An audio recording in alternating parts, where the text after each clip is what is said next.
We all have this deep down instinct to try and make sense of the world, right? We see something, we feel something, and we just have to, well, explain it.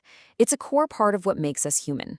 And today, we're going to unpack that exact skill, the ability to take the world out there and kind of rebuild it inside our own minds. So, let's dive right in. So let's kick things off with a little puzzle. I'm about to show you a few things that seemed totally unrelated. As we go through them, see if you can spot the hidden pattern, that one single thread that connects them all. You ready for this? Okay, first up, we've got a subway map. Now, you and I both know this is not a perfect picture of a city, right? I mean, the lines are all straight, the distances are totally warped, but that's the point. Its purpose isn't to be perfect, it's to be clear. It helps millions of people navigate a crazy, complex reality every single day. All right, next, E equals mc squared. Probably the most famous formula in history, right? It's just 5 characters.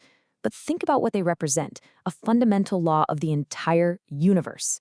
This tiny symbolic package captured an essential truth about energy and matter, and it unlocked just immense power. And for our last piece of the puzzle, a business plan. I mean, this isn't a real company yet, right? It's a story. It's a prediction about the future. It's a way to build a whole company right there in your mind to test it out, make it better, and get other people on board, all before a single dollar is spent or a single brick is laid. So, did you figure it out? What is the connection? What's the one thing, a simplified map, a universal formula, and a story about a company that doesn't even exist yet? What do they all have in common? Well, the answer is they're all models. But wait, probably not in the way you're thinking. I'm not talking about a little plastic airplane kit or an architect's replica. No. The concept is so much bigger than that. In fact, it's probably the most fundamental intellectual tool we humans have. It's pretty cool, actually. The word model comes from the Latin word modellus, which meant a mold, or even a unit of measure. So think about that. It wasn't about making a perfect copy of something. It was about creating a standard, a pattern for something valuable that you could then share. And over time, that idea grew from being a mold for physical things like grain to being a kind of frame for our invisible thoughts and ideas. And this really gets to a crucial difference we need to understand. Think of a miniature. That's a physical replica, right? It shows you what something looks like. But a model, in this bigger sense, is a creative abstraction. It doesn't just copy the world. It pulls out the essence of it, the important stuff. That's exactly why a business strategy or a scientific theory can be a model, but they could never be a miniature. All right, so now that we've got a handle on what a model really is, let's look under the hood. Let's break down its anatomy. Turns out every single model is built from 4 key parts that all work together.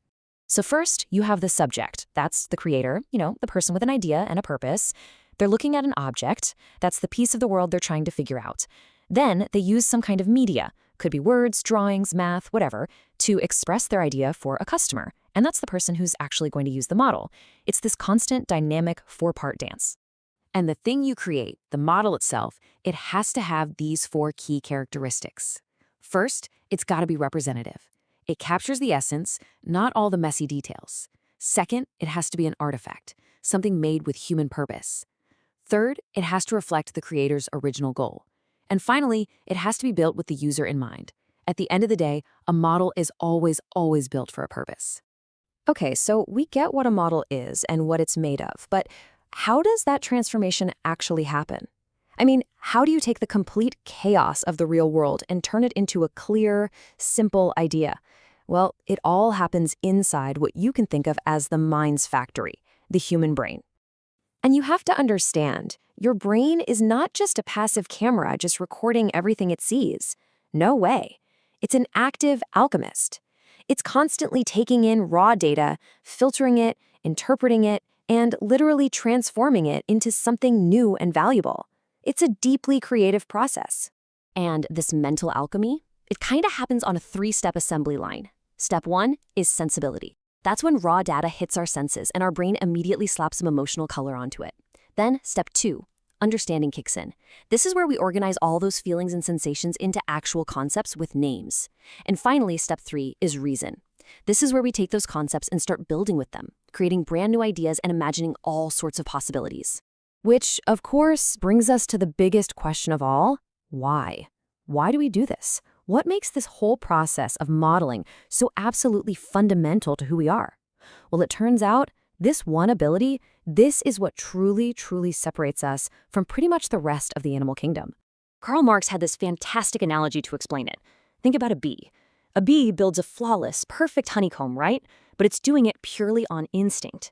Now take even the most clumsy, inexperienced architect. What do? They build the house in their head first. That house in the head, that is the mental model. We imagine, we plan, we simulate, and then we act. And that right there is the uniquely human superpower. So, okay, it's a superpower. That sounds cool. But what does it actually do for us in the real world? I mean, how does building these little worlds in our minds help us navigate the actual physical one? Let's get practical for a second. Well, for one, it helps us control complexity. Just like that subway map models that has cut through all the noise and see what really matters. 2, it lets us manage risk. Think about it. A pilot doesn't learn to fly by crashing a bunch of real planes, right? Of course not. They learn in a flight simulator, which is just a super sophisticated model. It also drives innovation, letting us build and test new ideas in a safe virtual space. And finally, and this is a big one, it lets us communicate, to actually share our internal world with other people and feel less alone. But honestly, it goes even deeper than all that practical stuff. This skill, it isn't just about being more efficient or staying safe. The very act of modeling is absolutely central to our well-being, to our search for a meaningful life. Think about it like this. Positive psychology has shown that when you just passively consume stuff, you get a short-term hit of pleasure. But the happiness you get from actively creating something, from structuring your own thoughts and actually producing a result, that feeling is deep, it's lasting, and it builds real self-esteem. That, right there, is the joy of modeling. So, in the end, modeling isn't just about describing the world as it is. It's about creating the world we live in. I mean it. Every single time you learn something, explain an idea, or build something new, you're not just a passive observer of reality. You are actively constructing it. You're literally expanding the territory of your own existence. Just think about it for a second. The theories you believe in, the plans you make for your future, the stories you tell yourself and others, your entire reality is built on a foundation of these models. Some you inherited, and some you've built yourself.